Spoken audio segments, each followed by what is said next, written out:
Assalamualaikum warahmatullahi wabarakatuh, teman-teman.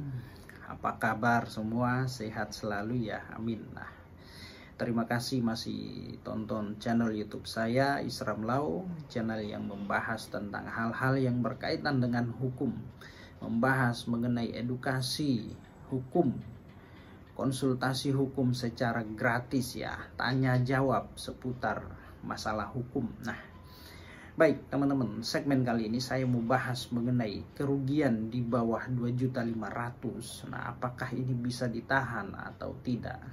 Oke teman-teman, nah, tonton terus channel video ini sampai selesai. Jangan lupa share, subscribe channel video ini dan aktifkan tanda loncengnya agar tidak ketinggalan informasi tentang hal-hal yang berkaitan dengan hukum ya, melalui channel ini. Nah, oke, baik teman-teman. Kerugian di bawah 2.500.000 ini tidak bisa ditahan ya, teman-teman. Nah, karena ada peraturan Mahkamah Agung ya, Perma. Nah, guna menjawab pertanyaan atau kebimbangan mengenai rasa keadilan di dalam masyarakat, maka Mahkamah Agung mengeluarkan peraturan ya, disebut dengan Perma nomor 2 tahun 2012 ya, mengenai penyesuaian batasan tindak pidana ringan dan jumlah denda dalam KUHP ya. Nah, misalkan ada peristiwa hukum, ada kasus ya, kasus seperti pencurian.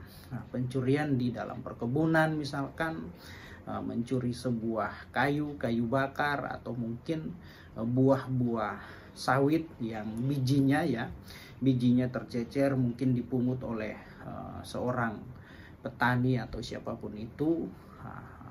Terus kemudian mengenai pengerusakan ya, pengerusakan terhadap suatu barang. Nah, barang yang dirusak itu atau barang-barang yang dicuri itu ya, kalau diakumulasi nominal kerugian ya tidak mencapai 2.500.000. Nah, maka perbuatan tersebut tidak dapat ditahan, bukan tidak dapat dipidana ya, tetapi tidak dapat ditahan ya, tidak dapat ditahan. Nah, Perma ini teman-teman perlu diketahui bahwa hanya berlaku pada ruang lingkup pengadilan saja.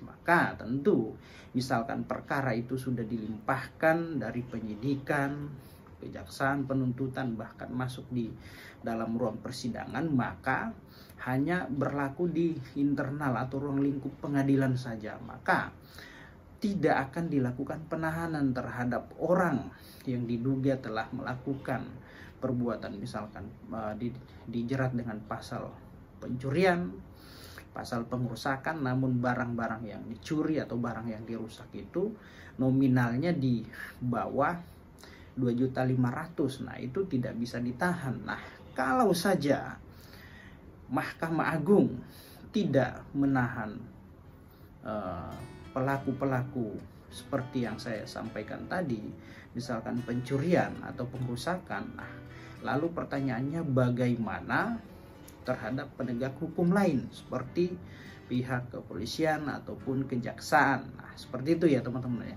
Ingat ya, Perma ini hanya berlaku di dalam internal atau ruang lingkup pengadilan saja. Misalkan perkaranya sudah dilimpahkan ke pengadilan, maka hakim tidak boleh melakukan penahanan terhadap orang yang didakwa, orang dijerat dengan pasal pengerusakan atau pencurian yang nilai total kerugiannya di bawah 2.500.000. Nah, itu ya teman-teman ya, tidak boleh ditahan, bukan tidak bisa dipidana ya, tetapi tidak dilakukan penahanan. Nah, mungkin acuannya polisi juga tidak akan melakukan penahanan terhadap orang yang dijerat dengan pasal tindak pidana ringan dengan akumulasi kerugian di bawah 2.500.000 ya, karena acuannya mungkin Perma ya.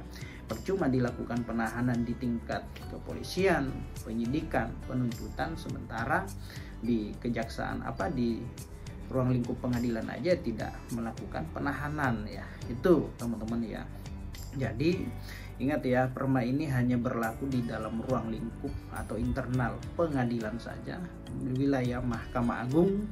Nah, tapi tentu polisi, jaksa juga akan mengacu terhadap perma ini ya.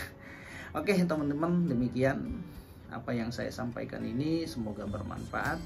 Assalamualaikum warahmatullahi wabarakatuh. Salam keadilan.